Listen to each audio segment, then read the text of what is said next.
Hello, and welcome to You Should Hear This, a podcast for the Everyday Association Professional.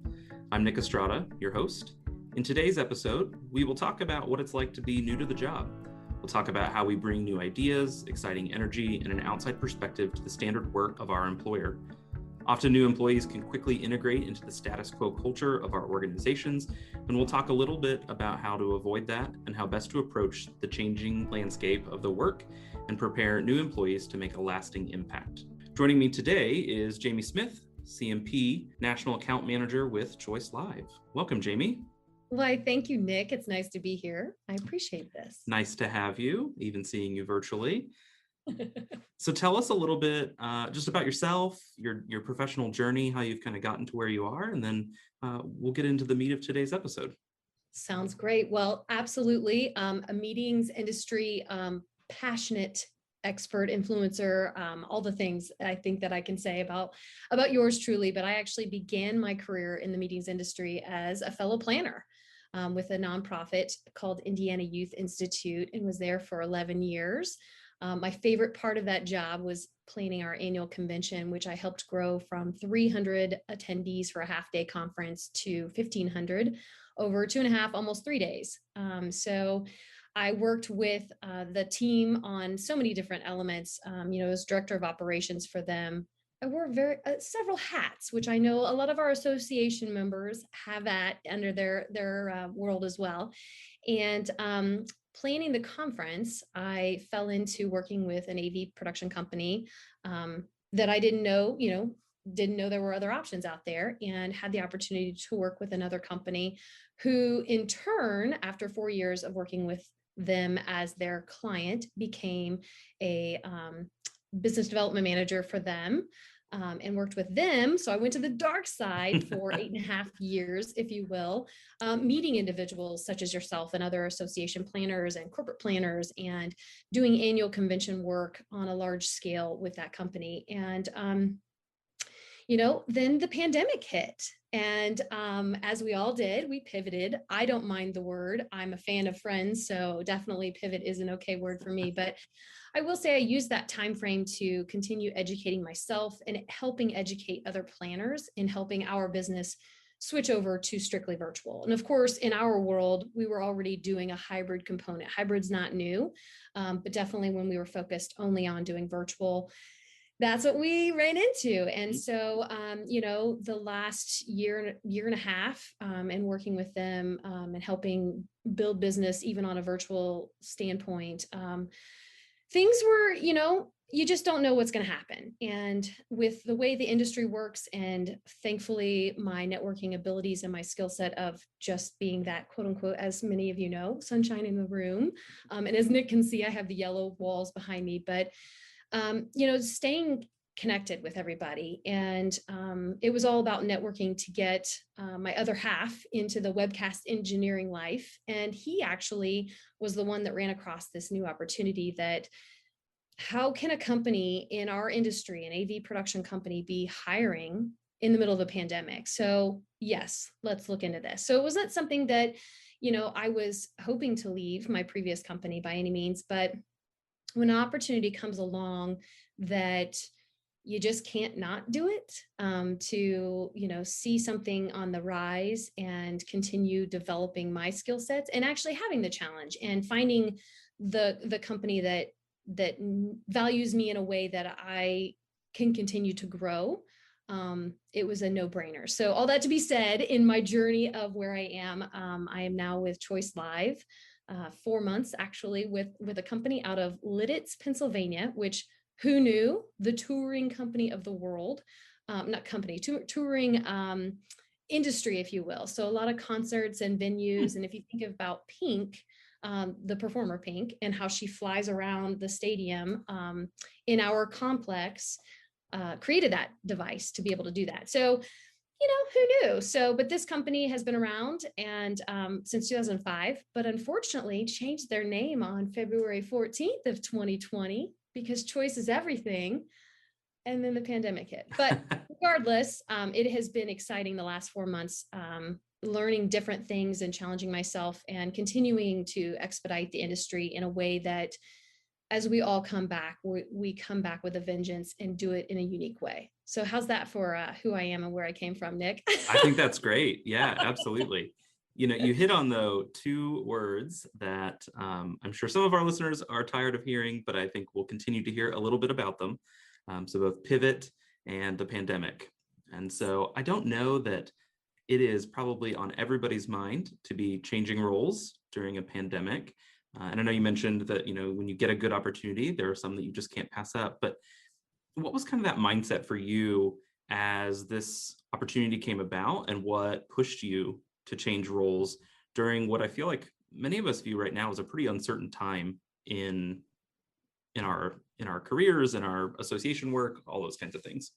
Absolutely. Great question. And I will say, yes, we all have to pivot and we all have to look at things differently. And I think even seeing how over the last 20 years, we've had three massive things happen to our industry specifically. And yes, our industry was hit hard, hit fast, and is going to be the last one to recover. So why would you stay in it? Why would you, switch and still be within that, not knowing what the future holds? Well, I'm, as I mentioned, extremely passionate about our industry, and knowing that we are social creatures as human beings, we will meet again, and it's not going to go away. Yes, there's going to be some rocky moments, and yes, we have some growth, and it's going to be a tough road as we can continue out of it. But finding a company that challenges me in a different way, there was room for growth. And as you heard with me saying, I was with my association for 11 years, and then with the other company for 8.5 years, and then starting a new venture, I'm not one to look.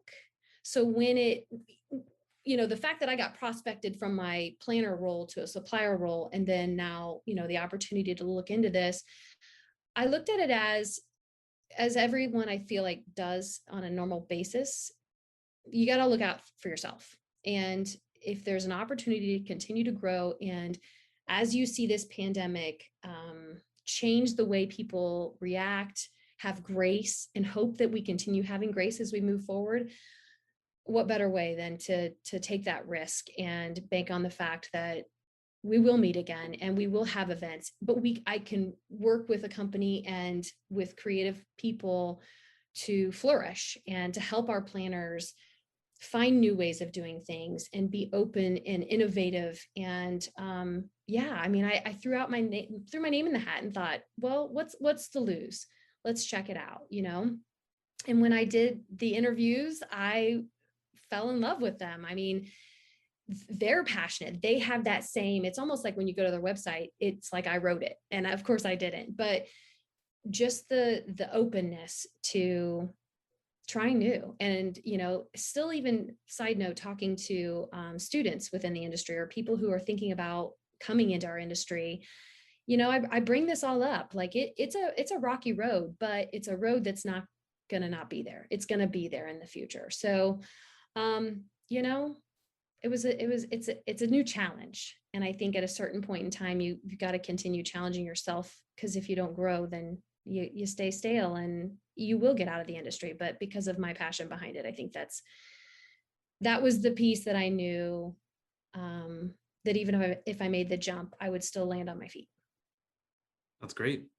Yeah, and it's interesting. I think even though you weren't looking, I think we're seeing in not just our industry, but I think the workforce as a whole right now, there's a lot of people who are looking, right?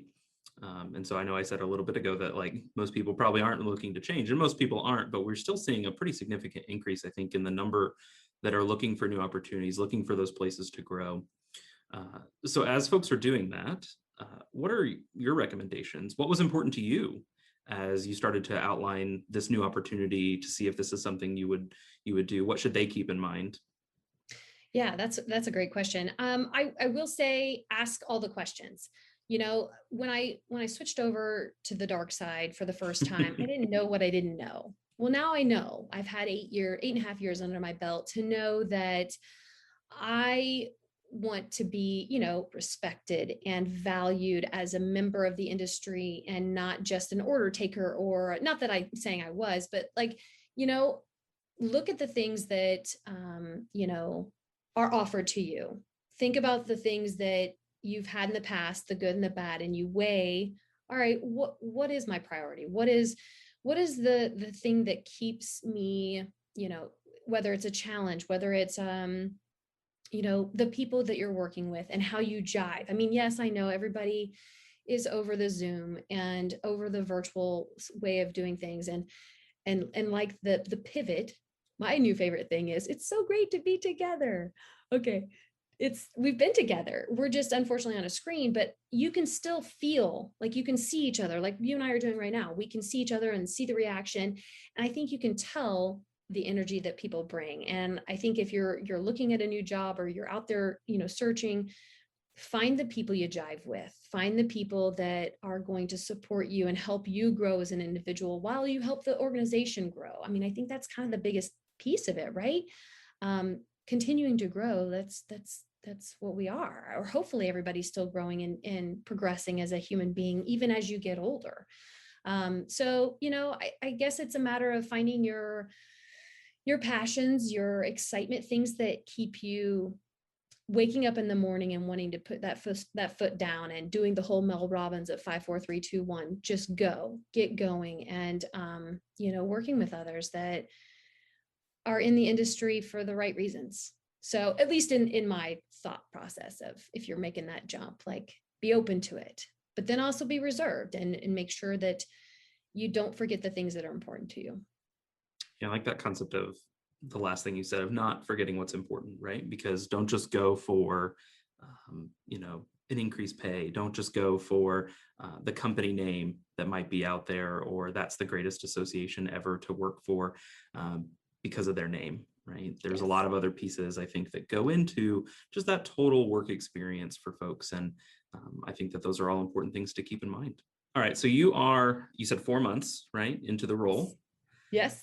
So as a new employee, and maybe you've talked with some of your folks about this, but what are you able to bring as a new employee to the role, to your department, to the company as a whole, just being new? Again, just virtue of being new to the job. Absolutely. Well, fortunately, they landed a good one, right? I might as well pat Absolutely. myself on the back. Everybody says it, so I might as well start doing that too. My experience, I mean, the fact that I have the planner side under my belt, the fact that I have the supplier side under my belt within the AV and production industry, right? But I also have the networking side of it, to where, like I mentioned earlier, staying connected with people. I did that from day one. Even if they were a supplier, whoever I met for a reason. So I would connect with them on LinkedIn. That's like my first go-to. Mm-hmm. And if anybody's not on LinkedIn for a professional, like, get on LinkedIn. Like, why are we not utilizing this great resource? Pro tip. Yeah, pro tip. That's right. Get on LinkedIn and utilize it. So I would connect with them and stay in touch. I mean, because we're in this industry, right? We're seeing people over and over again. I mean, even my friendly competitors, I still say hi and connect with, and you just never know, because people, like I did, switch from one side to the other. So having that network and knowing those other fellow production companies, right there, bringing to the table. Like, we're a company who prides ourselves on having partners throughout the country to save costs. You can get equipment anywhere, right? There's the nationwides of the world where you can rent equipment. You can bring people on as freelancers, but we like to align ourselves with companies similar to us. So if we're having an event out in Oregon, we're not going to truck our equipment from Pennsylvania to Oregon. That just seems silly. But we have a partner in Oregon, or we have a partner in California. And the partners that I'm now calling partners, the networking people that I had met over the years, I'm circling back and reaching out to them and bringing them to the table. So coming into a world that, yes, therefore having partnerships, who are your partners? So I get to bring in my people. I get to bring in the fact that over the pandemic, I've met so many different people with different platforms. No platform is perfect. There's no perfection in anything in life, but there are platforms that might meet the needs of this planner versus that planner, this association's group. I'm able to bring those in, and we do demos. they're open to learning the things that I have. Even sitting on tech calls and learning about new technology that comes in. There was one, a new clicker that came out that I shared with my team, and then my team, my internal sales team, and they shared it with the full company, going, "Hey, take a look at this." So having that value of knowing that I'm out there bringing things to the table, and they're owning it, they're accepting it. It may not be what we use, but they're open to it. They're open to the ideas that, even though they're not a startup company, but they see what I've been through and where I've come from, to learn, hey, let's talk about per diem, or let's talk about how HR is run, how we reach out to people. Like, I give my fellow colleagues tips on how I work within LinkedIn, how I'm reaching out to people. And we bounce around those ideas, right? We're all salespeople, just like all suppliers are suppliers, all hotels are hoteliers. And even before the pandemic, I always thought, why are we not all working together? Mm-hmm. And I think with the pandemic, we were able to look at that as, how can we work together? Because we're all in it for the right reasons. We're all in it for people to meet and get out there, whether it's virtually, a hybrid situation, or back in person. Let's do it together. I mean, that's the tagline of this past 2 years, right? Like a year and a half. We're in it together. And I think coming to the table with all of that, as a new person with the energy behind it, definitely makes it exciting for the team to go, okay, like, let's keep going. Because, we went through that depression side of life of, what do we do now? We'll twiddle our thumbs, and you can sit back and go, okay, well, we'll wait until everything gets back to normal. Well, it's never going to get back to normal. It's going to be a new normal, and get innovative with it, get creative with it. And so I think, coming to the table as a new person to a world that was focused on a couple of different things before, but is open to growing and learning new things, only helps all of us.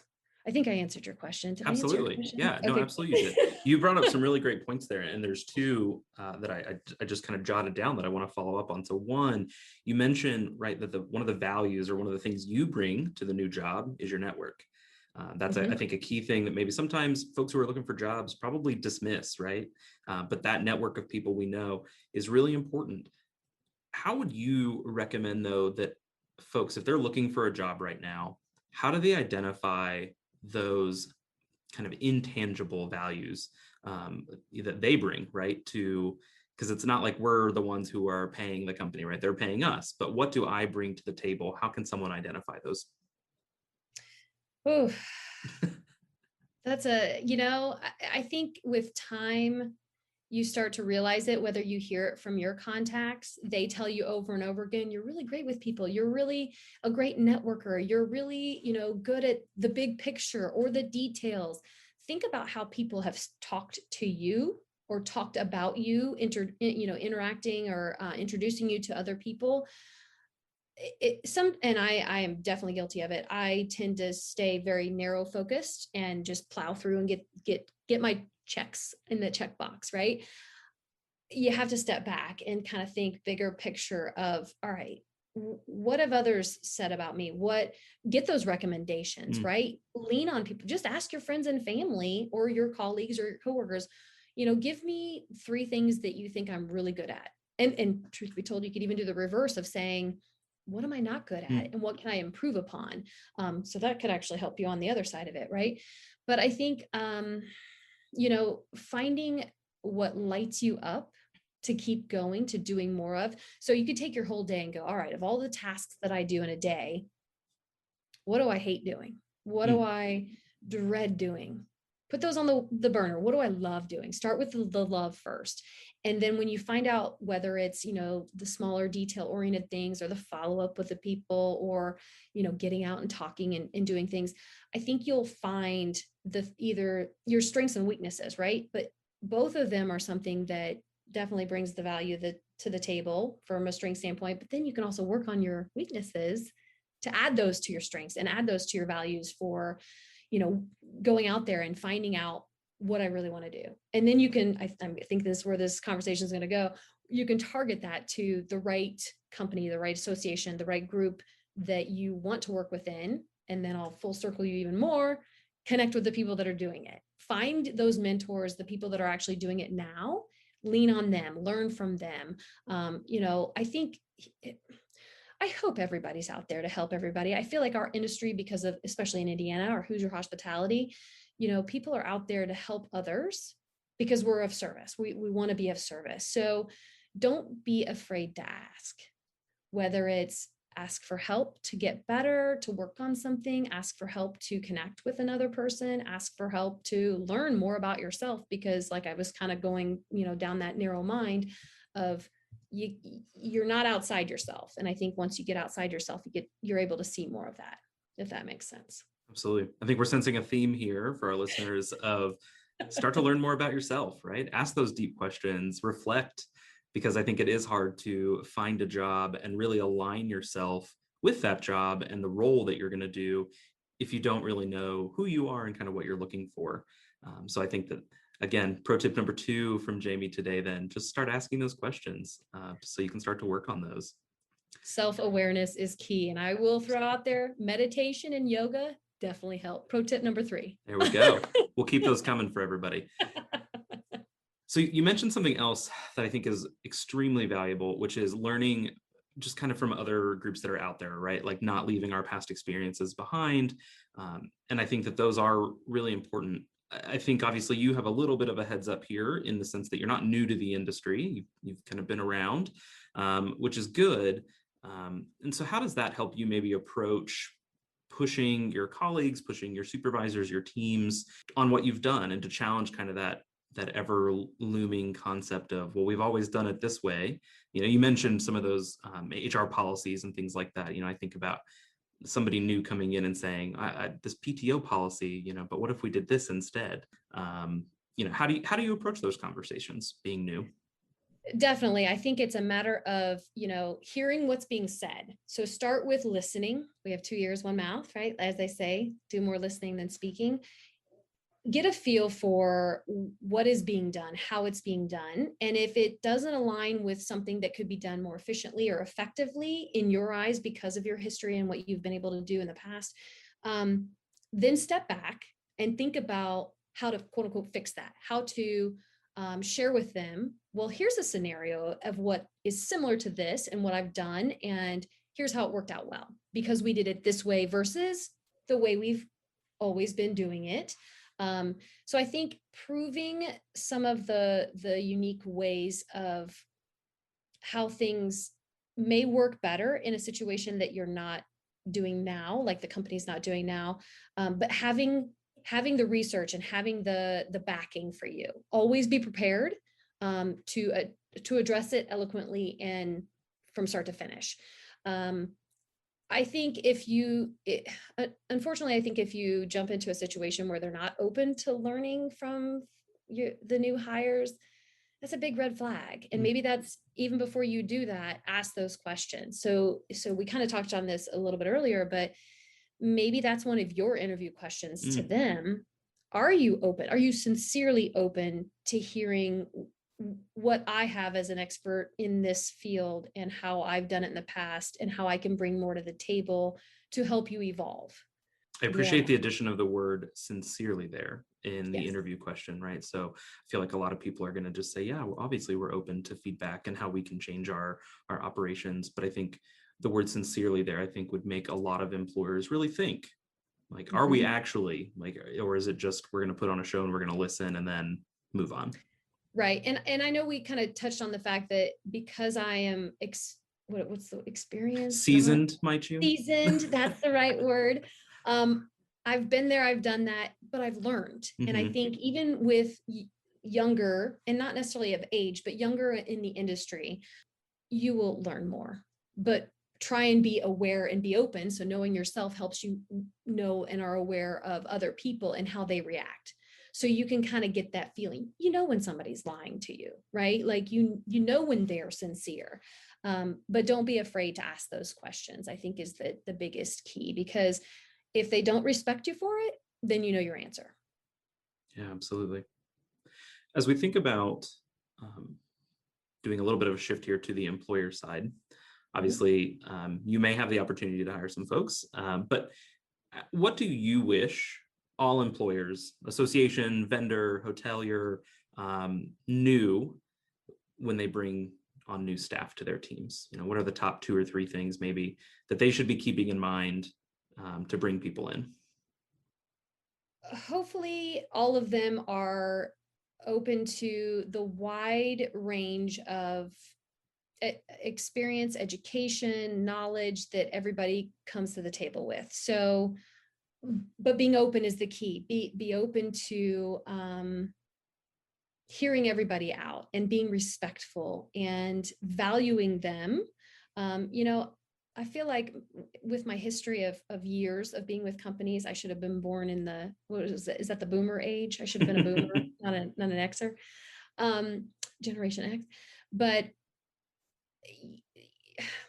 loyalty is good. And I still am very loyal to sometimes a fault. But I think if an employer is loyal to your employees and vice versa, that would make the world go around just a little bit better. It really would. I think, being leaders. So those that are hiring, be leaders. Don't be the boss. Educate, help them grow. I think even, from a supplier standpoint, for sure, salespeople, you want your salespeople to excel. And I think the leader, the director, the manager, the whatever their title is, who are hiring people need to lead them. And I think the more you help elevate them, the higher you're elevated. And I think that still goes on the other side with associations, being a leader is the best way to guide our industry, guide our events, and not be what do they say? They call it a turn and burn situation. You don't want to be a turn and burn company. I mean, if not, you should just work at a different industry. We want to keep them going. So I don't know if I answered your question, but hopefully I kind of gave you a little bit of something to go on. What do you think? No, I think that's great. I think, when we think about what companies are expecting of employees, right? I think there's a lot of times where employees have high expectations of their companies as well. I think we're seeing, I don't know if you'll agree with this or not, I think we're seeing a shift in kind of the work or the values that employees expect out of their companies, right? I don't just want to show up to a 9-to-5 job and get a paycheck and then go home, right? I want to know that the work I'm doing is meaningful, which I think speaks to some of what you've mentioned about passion, right? Your passion aligned with the passion of the company you're now working for. And I think that that's really important because that now creates a synergy between the employee and the employer. And I think that employers need to recognize that and find ways to maximize that, to showcase that, and to be able to align that with their employees. I think as well, there's just such an interesting concept of being open, as you mentioned, to the variety of backgrounds that people can come from. I think the association world is always so unique because I would say outside of a handful of people I've ever met, no one was, 10 years old and saying, I can't wait to be an association executive director. Like no one said that. I can't imagine you were like, I cannot wait to produce live events from the vendor side. That's not what we talked about doing. And so recognizing that so many of our employees have these just amazing transferable skills. And I guess I would want employers to take a chance sometimes, right? Look at that person who you may not normally think would work well and go for it. Yes, but let me just caveat one thing. I feel like the industry is growing to where maybe there is a 10-year-old wanting to be an association executive. I didn't know about the live events industry. I was going to be an actress in Hollywood. I don't know if you knew that, Nick. I did not. That's exciting. I was definitely, but I will tell you, I went to University of Indianapolis and I was a theater major, but I was really good at stage management. What is that correlation? Meeting planning. And on top of that, it's correlating sales. So yes, the meeting planning and all the details and the intricacies of how you actually put an event on, you still have to work with the vendors. You still have to communicate to everybody, your members, those that are attending the events to bring them back year after year. And speaking, public speaking, talking with you today, constantly getting out there and meeting people. You don't have to be an extrovert. I mean, I think I'm kind of the what do they call it now? Introvert, extrovert. I'm both, because there are downtimes, and I fuel up when I'm by myself and after a conference, and I just don't want to talk to anybody else for a short amount of time. But there's a lot of correlation, like you said, to everything that you do. I think that's another piece. Those that are coming into it as a newbie, if you will, and doesn't have that experience, is think of everything you've done, utilize everything that you've excelled at, and bring it to the table, because I think that is going to only elevate you and elevate your employer, of knowing you bring value to the table. Absolutely. All right, shifting to one of our final questions for you today. So company culture, right? Super important. I think that hits on a little bit of what we've just talked about, wanting to find that synergy, find that connection to the company we work with. But I think sometimes, right, that culture can also be maybe a little prescriptive, right? This is how we do it. This is how we've always done it. And that's kind of what happens. And I think sometimes we see new employees move into that space, right? I'm here. I was challenging what we were doing maybe for the first few months, and then now I realize this is just how we do it. And so I do that.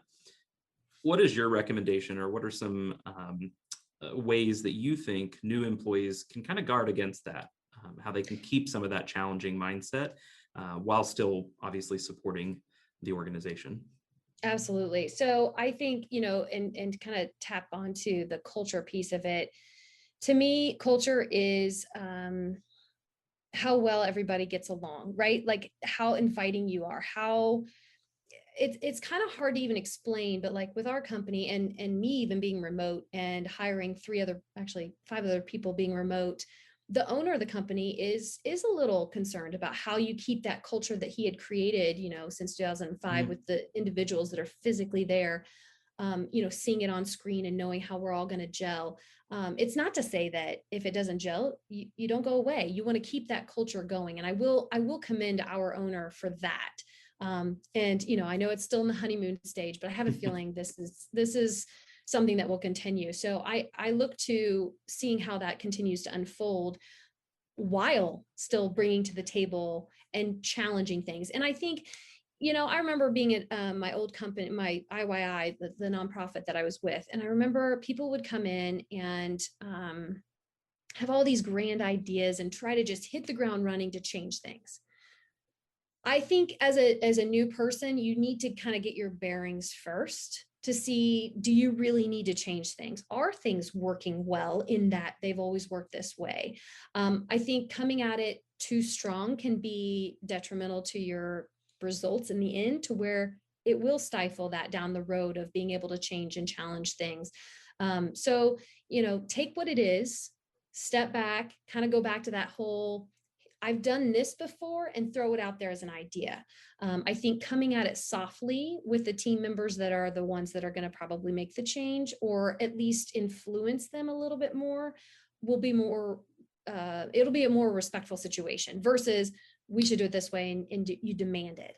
But I think, staying abreast of how things are done outside of your organization and seeing how others do it, learning different ways of doing it, and at least throwing it out there on the table. Sometimes it might not hit, right? You pick and choose your battles in anything in life. Hopefully everybody's looking at it from a top-down perspective of being open to those ideas, but then also thinking, okay, no, it really does work better this way. And they can tell you why, but then hopefully tell you in a way that won't stifle you from doing it in the future. Right. So it's kind of both sides of the coin, where both parties need to be open to, some things will change, some things won't change, some things will change and it'll fail and we'll need to go back to the old way. But having those open conversations and keeping people informed, I think that's one thing during the pandemic a lot of companies failed to do, even outside of our industry, is there was not a lot of communication. So there was a lot of turmoil and anxiety of going, what's going to happen? And people fled because I think of that very reason, that they weren't told that, hey, we're going to take care of you. We're going to do the best we can. We're going to, work together. And yes, we're we don't know what we're doing. I mean, that's okay too. If you don't know, just be open, and tell people that. Transparency is huge, I feel like. So, but circling back, I think it's a matter of keeping in line with your goals and your plans as you give back to the employer, and knowing that if you hit a brick wall, maybe that's when you find out you need to look again, right? Like, it's not to say that we can't keep growing as an individual, because I think we should. And if you're still loving the industry and you still want to add value to the industry, maybe it's time to take a different step. Yeah, absolutely. Well, Jaime, I think we're hitting at the end of our time here, but I just want to say thank you so much for taking the time to speak with us today, to talk a little bit about your experience as you've started a new role. How can people, if they want to get in touch with you, how can they find you on the internet, on the Twitter, all those kinds of places? How can they reach you? Absolutely. Well, thank you again for having me. This was a pleasure and a delight, and I appreciate speaking with you. And yes, I am on all the things, Jaime Teresa, and it's Jaime. So side note, I was named after the Bionic Woman, Lindsay Wagner's character, Jaime Summers. So you got to spell it right to get to me. And then there's an H in Teresa. So JaimeTheresa. I'm on LinkedIn. Definitely start there. That's the best place you're going to find me, but I'm on Twitter and Instagram. And technically, if we want to throw in Facebook, I'm on there too. But, I try to stick with the industry loving Twitter and LinkedIn. So find me there. Perfect. Thank you. You're welcome.